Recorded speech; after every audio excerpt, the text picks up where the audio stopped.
Assalamualaikum warahmatullahi wabarakatuh. Perkenalkan, nama saya Hartono, NIM 100019432. Dalam kesempatan kali ini saya akan menjelaskan mengenai sumber hukum perdagangan internasional. Sumber hukum perdagangan internasional terdapat 6. Yang pertama, 1. Perjanjian internasional. Yang kedua, hukum kebiasaan internasional. Yang ketiga, prinsip-prinsip hukum internasional, hukum umum. Yang keempat, putusan-putusan badan pengadilan dan doktrin. Yang kelima, kontrak. Yang keenam, hukum nasional. Baiklah, saya akan menjelaskan yang pertama, yaitu perjanjian internasional.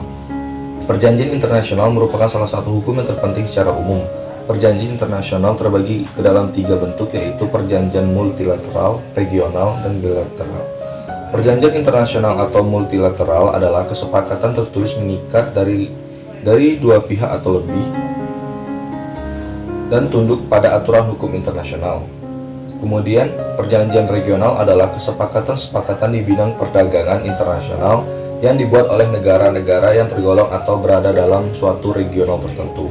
Kemudian, suatu perjanjian yang dikatakan bilateral, ketika perjanjian tersebut hanya mengikat dua subjek hukum internasional, negara atau organisasi. Di sini saya akan menjelaskan lagi mengenai hukum kebiasaan internasional.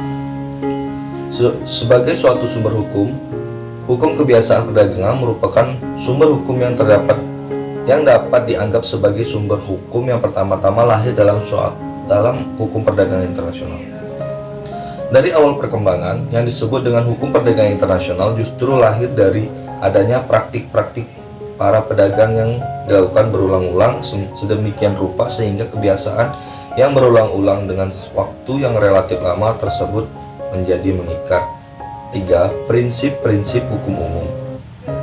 Sumber hukum ini akan mulai berfungsi ketika hukum perjanjian internasional dan hukum kebiasaan internasional tidak memberi jawaban atas suatu persoalan. Oleh karena itu, prinsip-prinsip hukum umum ini dipandang sebagai suatu hukum penting dalam upaya pengembangan hukum, termasuk sudah barang tentu hukum perdagangan nasional. Beberapa contoh dari prinsip-prinsip hukum umum ini antara lain prinsip ikat baik, prinsip pacta servanda, dan prinsip ganti rugi. Selanjutnya, yang keempat, putusan-putusan badan pengadilan dan doktrin. Dan yang pertama, putusan-putusan badan pengadilan. Putusan-putusan badan pengadilan dalam hukum perdagangan internasional tidak memiliki kekuatan hukum yang kuat seperti yang dikenal dalam sistem hukum common law. Statusnya paling tidak sama seperti sistem hukum kontinental, bahwa putusan pengadilan sebelumnya hanya untuk dipertimbangkan jika ada semacam kewajiban yang tidak mengikat bagi badan-badan pengadilan untuk mempertimbangkan putusan-putusan pengadilan sebelumnya dalam sengketa yang terkait dengan perdagangan internasional. Kemudian doktrin, yaitu pendapat-pendapat atau tulisan-tulisan sarjana terkemuka dalam hal ini di bidang hukum perdagangan internasional. Peran dan fungsinya cukup penting dalam menjelaskan suatu hukum perdagangan internasional. Bahkan doktrin dapat pula digunakan untuk menemukan hukum. Doktrin ini penting ketika sumber-sumber hukum sebelumnya ternyata juga tidak jelas atau tidak mengatur sama sekali mengenai suatu hal di bidang hukum perdagangan internasional. Kemudian yang kelima, kontrak. Sumber hukum perdagangan internasional yang sebenarnya merupakan sumber utama dan terpenting adalah perjanjian atau kontrak yang dibuat oleh para pedagang sendiri. Perdagangan atau stakeholders dalam hukum perdagangan internasional ketika melakukan transaksi perdagangan internasional, mereka menuangkannya dalam perjanjian tertulis atau kontrak.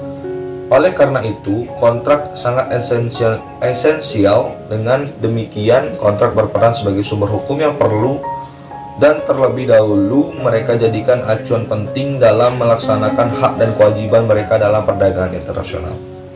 Kemudian yang terakhir yaitu hukum nasional. Signifikan hukum nasional sebagai sumber hukum dalam hukum perdagangan internasional tampak dalam uraian mengenai kontrak sebagai sumber hukum perdagangan internasional. Di atas, peran hukum nasional ini antara lain akan mulai lahir ketika timbul sengketa sebagai pelaksana dari kontrak.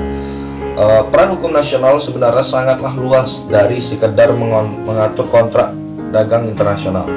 Peran signifikan dari hukum nasional lahir dari adanya yurisdiksi atau kewenangan negara Kewenangan ini sifatnya mutlak dan eksklusif, artinya apabila tidak ada pengecualian lain, kekuasaan itu tidak dapat diganggu-gugat.